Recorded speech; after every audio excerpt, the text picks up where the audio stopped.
So there was this guy named as Jay who was born and brought up in India but settled down in Canada. He had a pretty balanced lifestyle. हफ्ते में 3 बार workout करने जाता था, एक vegetarian diet consume करता था, squash खेलने जाता था एंड फाइनेंशियली भी he was doing very well. वो एक IT प्रोफेशनल था एंड उसकी फर्स्ट वाइफ के साथ उसका डिवोर्स हो गया था. But in mid 40s he married again and उसके बाद वो एक हैप्पी लाइफ जी रहा था. कोई स्ट्रेस नहीं था, सर पे कोई भी तरह का बोझ नहीं था and he was living a pretty sorted life. But एक प्रॉब्लम जो वो हमेशा फेस करता था वो थी प्रॉब्लम ऑफ इनडाइजेशन. उसकी बॉडी कोई कोई फूड्स को इजीली डाइजेस्ट नहीं कर पाती थी. बट एक दिन सीजन चेंज होने की वजह से ही कॉट एन एलर्जी जिसके वजह से he had cold and cough and also a runny nose. अब ऑब्वियसली यार इंडियन है तो हम इंडियंस कोल्ड एंड कफ के लिए डॉक्टर के पास थोड़ी जाते हैं. खुद ही विक्स लगा के या फिर गर्म पानी की स्टीम लेके अपने कोल्ड एंड कफ को सॉर्ट करने की हम ट्राई करते हैं. वैसे ही जय ने भी इंडियन होने के नाते कोई डॉक्टर को कंसल्ट नहीं किया एंड घर में जो कफ सिरप था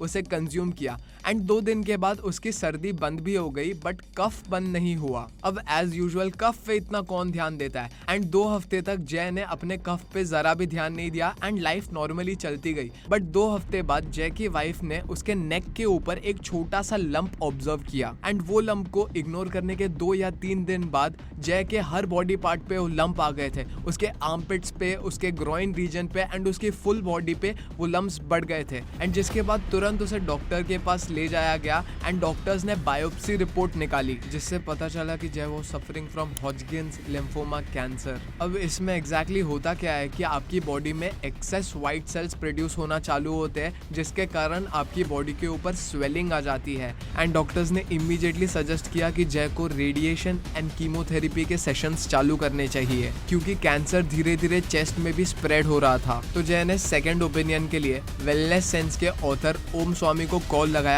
एंड सारा सीन उनको बताया. तो Om Swami is basically a mystic who stays in Himalaya but before going to Himalaya he had established a multi-million dollar company in Australia. Also he is an MBA graduate and has a bachelor's degree in business. But इतना बड़ा empire खड़ा करने के बाद, बहुत पैसे कमाने के बाद he decided to settle in Himalaya क्योंकि उनके दिमाग में एक हायर सेंस ऑफ पर्पस था and he had a very deep understanding of Ayurveda. तो जैसे ही जय ने उनको कंसल्ट किया he said it would take minimum 6 weeks for the meditation and diet to work on your body and अगर bare minimum की बात करें तो it would at least take 3 weeks for the diet plan and the meditation to work. So ask your doctors can we buy some time. तो जय ने doctor को पूछा and doctors ने एक हेड्स अप दे दिया कि yes you can have some extra time before chemotherapy and radiation. तो जय को 3 हफ्ते के लिए एक आयुर्वेदिक डाइट दी गई एंड एक मेडिटेशन पैटर्न दिया गया जो उसे डेली एंड रिगरसली फॉलो करना था एंड जो कि जय ने बहुत अच्छी तरीके से किया जिसके रिजल्ट में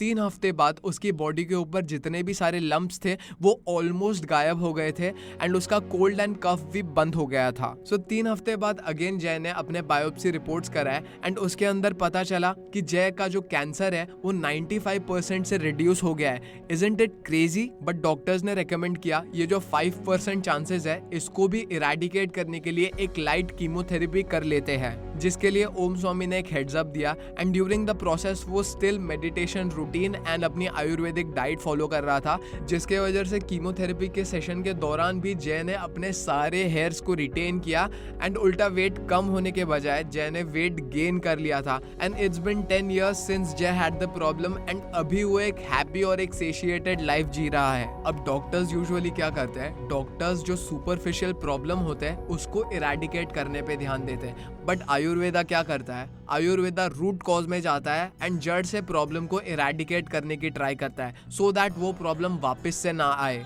अब आयुर्वेदा के अकॉर्डिंग जितने भी हम प्रॉब्लम्स फेस करते हैं are due to the emotions that we carry in our mind and our body. तो जय ने अपने फर्स्ट पार्टनर का जो बिट्रेयल था उसको अपने दिमाग में रखा था which made him very angry and anxious. Also Ayurveda के अकॉर्डिंग एक आदमी के बॉडी में प्रॉब्लम्स तभी आते हैं जब भी उसका स्टमक फूड को अच्छी तरीके से डाइजेस्ट एंड प्रोसेस नहीं कर पाता क्योंकि you are what you eat. And जब आपकी बॉडी अच्छी तरीके से फूड को प्रोसेस नहीं कर पाएगी तब आपके इमोशंस है वो भी एक फक्ड अप स्पेस में होंगे, जिसके वजह से आपकी बॉडी का इक्विलिब्रियम टूटता है। अब आयुर्वेदा समझने के लिए पंचभूत को समझना बहुत जरूरी है। पंचभूत क्या होते हैं? They are the basic 5 elements through which our body is made, which are earth, water, fire, air and ether. Earth element को स्मेल से एसोसिएट किया जाता है, मतलब नॉस्ट्रिल से। वाटर एलिमेंट को एसोसिएट किया जाता है आपके टेस्ट के साथ, which is your tongue. Fire element को एसोसिएट किया जाता है आपके विजुअल्स के साथ, which is your eyes. Air element को एसोसिएट किया जाता है आपके स्किन से, विच इज योर टच।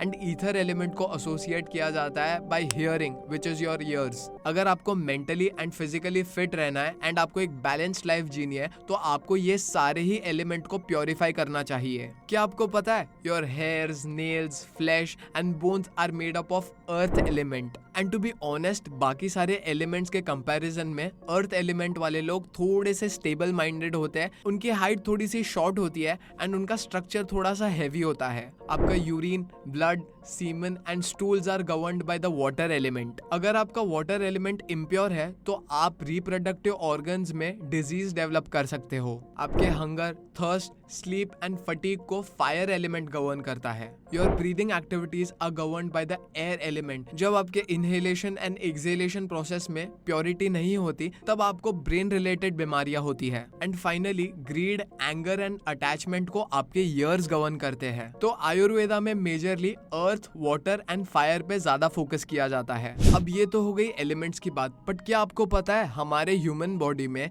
7 सबसे इंपॉर्टेंट टिश्यूज होते हैं, जैसे हम आयुर्वेदा के हिसाब से जिसे सप्त धातु भी कहते हैं। Let me update you quickly. सबसे पहली चीज है रसा। फूड के अंदर जो हमें टेस्ट मिलता है उसे हम रसा कहते हैं। म्यूजिक के अंदर जो मेलेडी हमें सुनने मिलती है उसे हम रसा कहते हैं। विजुअली अपीलिंग जो ब्यूटी होती है उसे भी हम रसा कहते हैं। एंड सक्सेस के बाद जो हाई मिलती है उसे भी हम रसा कहते हैं। Second is blood. संस्कृत में ब्लड को रक्त भी कहते हैं। रा मतलब हीट और अक्ता मतलब ऑयल, मतलब जब तक हम अलाइव है हमारे ब्लड सेल्स हमारी बॉडी को नरिश करते रहेंगे। Number 3 is muscle. आयुर्वेदा में हम मसल को मांसा भी कहते हैं and protein are the building blocks to muscle. Number 4 is fat.